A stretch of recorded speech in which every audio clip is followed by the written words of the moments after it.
was the one who, after the death of Rasulullah sallallahu alaihi wasallam, they rejected Islam completely, and they left Islam and they went back to idol worshipping.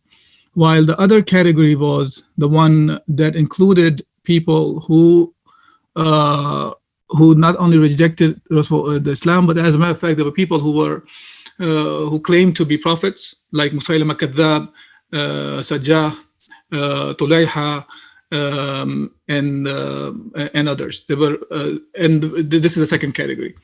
And the third category was the one that can be subdivided into two if you want, but they were the one referred as the one who rejected zakah. So one category among them was the one who said they don't accept, they're not going to pay zakah after Rasulullah sallallahu alaihi wasallam, and they don't think the zakah is valid anymore. They're not going to pay zakah at all. While within the zakah rejectors, the other category was they accepted that zakah is an obligation from Islam, but they said that they refused to pay the zakah to Abu Bakr Siddiq radiallahu anh. And we talked about these categories last week. So the continuation to that, there were delegations who came to meet Abu Bakr Siddiq radiallahu anh. They wanted to have the confirmation of Abu Bakr that it's okay for them not to pay zakah. And Abu Bakr's response was very straightforward, and he rejected any kind of a truce with that kind of understanding that they will distinguish between zakah and the salah. So Abu Bakr was aware that there will be retaliation from these people, and already the one who rejected Islam and the ones who have taken the side of false prophets after Rasulullah sallallahu alaihi wasallam. Some of them, like two of them, some of them they claim to be prophets in the life of Rasulullah sallallahu alaihi wasallam. That included Musaylama Kadhab. As a matter of fact, we mentioned that Kadhab was the title that was given to him by Rasulullah sallallahu alaihi wasallam. And Abu Bakr, while all this was going on, he had already sent an army of Usama bin Zayd radiallahu an towards the Byzantine, towards the Romans. And we talked about the success of Usama's army, and Usama bin Zayd radiallahu an, he according to some of the reports, after 2 months, some reports about 50 days, whatever the number was, around 2 months, he came back victorious with all sorts of spoils of wars. Now, while all this was happening, Abu Bakr Siddiq radiallahu an, his response to the people who were apostating was very clear. Okay, that they will, the ones who have abandoned the religion, or the one who abandoned the deen of Islam, or the one who have abandoned the deen by taking the sides of accepting the false prophets, or they rejected deen by rejecting zakah, that he will not make any kind of truce with these people. Now, there was, of course, the chance of retaliation, especially because the army, the most number of Sahaba, they were part of the army of Usama bin Zayd, and they were away from Medina. So it seemingly was a very weak situation for the Muslims, and these apostates, they found it a good time to attack Medina. And we talked about that part also, that some of them did try. And Abu Bakr Siddiq radiallahu anh, he was able to take care of with the remaining Sahaba he had in Medina. Then when after 2 months, about around 2 months, when the army came back, now Abu Bakr wanted that army to rest. Now Abu Bakr himself wanted to go out as the commander-in-chief, was the commander-in-chief, was the Khalifa to Rasul in Medina. He wanted to go out and lead the army to fight against these apostates, which is also referred as Ridda Wars. Ridda Wars means the battles against the apostates.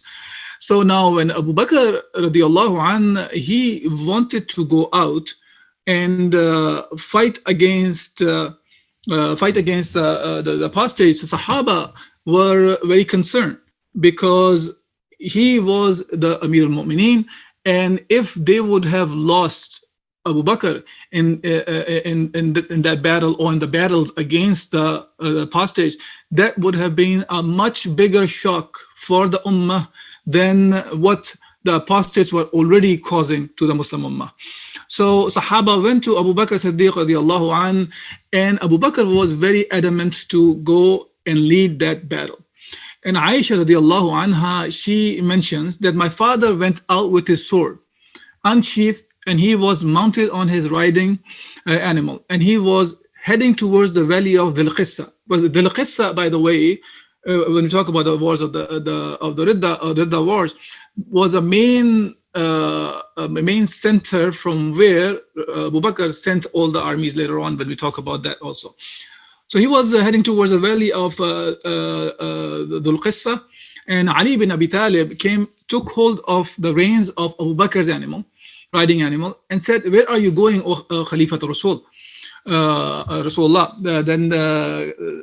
And this question did not mean, of course, he was asking where Abu Bakr was going. Abu Bakr was going in the direction that Ali was aware of. What was his purpose? He was aware of. His question was in a sense of in a rhetorical way, that what are you up to? Why are you leaving like that? So he said, "Where are you going, O Khalifat Rasulullah?" And Abu Bakr, who was planning to lead his army to battle, said, "I will say to you," and he was planning to go towards the battle. So now Ali said, "I will say to you what Rasulullah sallallahu alaihi wasallam said to you on the day of Uhud." And Ali continued on and by that statement, Ali was referring to what happened on the day of the Uhud, when Abu Bakr wanted to go and engage in dual fight with his own son Abdurrahman, because he was not a Muslim, and we talked about that. Abdurrahman, he entered into fold of Islam around Hudaybiyah time, the 6th year of Hijrah, about 19 years after Rasulullah became prophet. So Abdurrahman was in the Uhud from the Mushrikeen side, and Abu Bakr wanted to go and fight his son, and Rasulullah ordered him not to do that at that time. So Ali went on to say, "Draw back your sword and do not bring upon us the tragedy of your death, for by Allah, if we become bereaved of you, the nation of Islam will not have an organized system of rule, and there will be chaos." So when Ali pushed Abu Bakr Siddiq radiallahu anh, Abu Bakr understood the importance of not engaging himself into the battle, and he drew himself back. And when he drew himself back, now that did not mean that he was drawing himself back to fight against the apostates. Rather, now he came back, and now he himself drawing himself back to participate in those wars. So now he organized the battle against the apostates. Now, to do that, most of the Arabian Peninsula became apostate at that time. They were murtadeen. They left Islam in different categories, and now many of the Abu Bakr Siddiq radiallahu anh, he prepared many armies, not one. Actually, the reports talk about there were about 11 different groups of armies, or if you want to call them platoons of army or brigades of armies, he created. And I will actually go over a small presentation. It will be easier to show, because if I continue to talk, it may not make much, or you may not be able to comprehend that easily. So let me pull up that presentation. So here, as you can see, that Abu Bakr Siddiq radiallahu anh, he sent 11 different armies. The first one was under the leadership of Khalid bin Walid radiallahu anh, and he sent that part of the army towards Bani Asad, and after that they were supposed to head to Banu Tamim and then to Yamama. So these are the 3 different places the army of Khalid bin Walid, or the leadership of Khalid bin Walid, was. The second army was prepared and sent under the leadership of Ikrimah bin Abi Jahl, and he was sent towards Musaylama Kadhab in Banu Hanifa. And once they were finished with that business, Ikrimah and his men moved to Oman and Al-Mahra, Hadr al-Maut, and then Yemen. So I remember Hadr al-Maut in Yemen. So this is where we were heading. And the third one was the army under Shurahbil ibn Hasana. And he was sent towards Yamama, And then the Imam says, in order to help out Ikramah and his men in Hadramaut. And the fourth army was sent in under the leadership of Turayfa bin Hajiz towards Bani Salim from Hawazin. And the fifth army was sent under the leadership of Amr bin al-As. And he was leading towards Quda'a. And the sixth was under the leadership of Khalid bin Sa'id bin al-As. And he was sent towards the ila Masharif al-Sham, the highlands of the Sham, which is the Syria and the surrounding regions. And the seventh army that was sent was under the leadership of Ala ibn al-Hadrami. And he was sent towards Bahrain. And right now, I'm just reading these names, and I'll show to you that through the map, it will make more sense, get an idea of how big this Ridda war was. Eighth army was sent under the leadership of Hudayfa bin Mahsin al-Ghalfani. And he was sent towards Oman. And the ninth army was Arfaja bin Harthama, and he was sent towards Mahra. And the 10th army was under the leadership of Muhajir bin Abi Umayyah, and he was sent towards Yemen in Sana'a, and then to Hadramaut. Both of them are in Yemen. And the last army, which was sent, was under the leadership of Suwaid bin Maqran towards Tihama. That's also in Yemen. So these are the 11 armies that Abu Bakr Siddiq radiallahu anh prepared for against the apostates.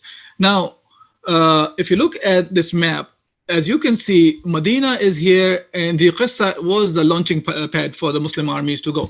Now, from here, they send the armies to all these areas at the same time. It's not, you're not talking about 1 or 2 or 3. Rather, there were 11 different battalions were sent to different regions. Now, the Islamic State was shrunk into very small area because of the Ridda, and now all these areas were apostating, and Abu Bakr Siddiq radiallahu anh had to fight against all these areas at the same time. And he did not wait. As a matter of fact, after Rasulullah sallallahu alaihi wasallam passed away, not only that he had to fight against the Byzantines, which was the Romans, but also against all these people who were apostating against the Islamic State at that time. And Abu Bakr radiallahu anh, he did not hesitate to take that step of fighting all of them, all the apostates at the same time. And that was his bravery, his brave stance, that Islam was able to sustain and continue to grow after that. Otherwise, if Abu Bakr would have stayed silent at that time, then it was very easy for these apostates and the other superpowers around the Arabian Peninsula.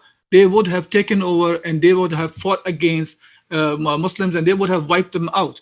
But the stance of Abu Bakr was the one that actually made this possible, that Islamic State not only sustained, but was able to expand in a very drastic, very fast speed after Abu Bakr Siddiq. And this, when we are talking about, this is still the first year Abu Bakr was the Khalifatul Rasul, the successor of Rasulullah sallallahu alaihi wasallam, and within first year he has already sent the army against the Romans, which was one of the biggest superpower at that time. And after that, all these areas, as they are shown here in the map, he fought them in parallel, and that was his bravery that caused the Islamic State to continue and grow. So now, inshallah, we will go over the big battles that happened for this the apostate wars in the next coming week's talk. Today, as far as Abu Bakr's Ridda war goes, we'll stop here, so that will be a good stop. But I want to just talk about something very important besides besides the Ridda wars that we want to talk about today, which is in reference to Abu Bakr Siddiq radiallahu anh himself as well, and the importance of today. Today is Rajab 27th, which is the day Rasulullah sallallahu alaihi wasallam was taken to Isra wal Mi'raj, and that we are aware of, and I'm well aware of. Many of the masajid are discussing that subject as well. The reason I just want to bring that up is 27th of Rajab was the day which was, from the perspective of Rasulullah sallallahu alaihi wasallam, one of the most important events of the life of Rasulullah sallallahu alaihi wasallam, or one of the most important events of the history of Islam as well. That Rasulullah sallallahu alaihi wasallam, he was taken from Masjid Al Haram to Masjid Al Aqsa within the part of the night, and then from there to the heavens, where he met many different prophets, and he was taken and was shown the Jannah and the Jahannam. And this is the very same incident where Rasulullah sallallahu alaihi wasallam was given the gift of Salah, that 5 daily prayers were made obligatory on the Muslims. And after that, Rasulullah sallallahu alaihi wasallam also led the Salah of all the prophets. So that was one incident, and this is the very same incident about which the Quraysh, headed by Abu Jahl, they were ridiculing Rasulullah sallallahu alaihi wasallam when Rasulullah sallallahu alaihi wasallam in the following day he mentioned about this incident that happened, and he was ridiculing about Rasulullah sallallahu alaihi wasallam. How can he go to Masjid Al Aqsa during the part of the night, go there and come back to Mecca? And Abu Bakr, while they were making fun of Rasulullah sallallahu alaihi wasallam, when this question was raised in front of Abu Bakr, because they wanted to shake the iman of Abu Bakr, because there were some of the Muslims, actually they left Islam because of that incident. They could not justify this in front of the mushrikeen who were making fun of the Muslims. On contrary to that, when it was done in front of Abu Bakr Siddiq radiallahu anh, the one who was given the title of As-Siddiq because of this Isra wal Mi'raj incident, when he was questioned, or he was told by the mushrikeen about Isra wal Mi'raj, that Rasulullah sallallahu alaihi wasallam, he went on the journey in the part of the night and came back. And when Abu Bakr was told, look, this is what your sahib, your companion, is talking about, and Abu Bakr's response was, he did not question anything. The only thing he asked, did Rasulullah sallallahu alaihi wasallam say this? And they said yes. And he said, if he said it, then he believed that this is true. And Abu Bakr Siddiq radiallahu anh testified, and then he said, I believe in more than that even. So this is why Abu Bakr was given the title of As-Siddiq. So that's important. Now, other important incident to remember, which is the lowest that the Muslim Ummah hit, was actually on Rajab 28th, which is tomorrow. About 100 years, exactly 100 years ago, under the leadership of the traitor Mustafa Kemal, they put the last nail to destroy the Khilafah Uthmaniyya on Rajab 28th, 100 years ago. And that was the lowest the Muslim Ummah hit, and inshallah from there on they will start rising again, and they are rising, and we will work to bring that Islam back in the lives of the people, to show the real mercy of Islam. So these 2 days are important to remember, and inshallah we will talk about we'll continue to talk about the Ridda wars next week. Today I was going to keep the talk short, inshallah, and if there is any questions or comments, I will try to address. Otherwise we'll continue next week, inshallah. Jazakumullah khairan. Assalamu alaikum wa rahmatullahi wa barakatuh. Oh, by the way, if there's any question, I'll answer them now, inshallah.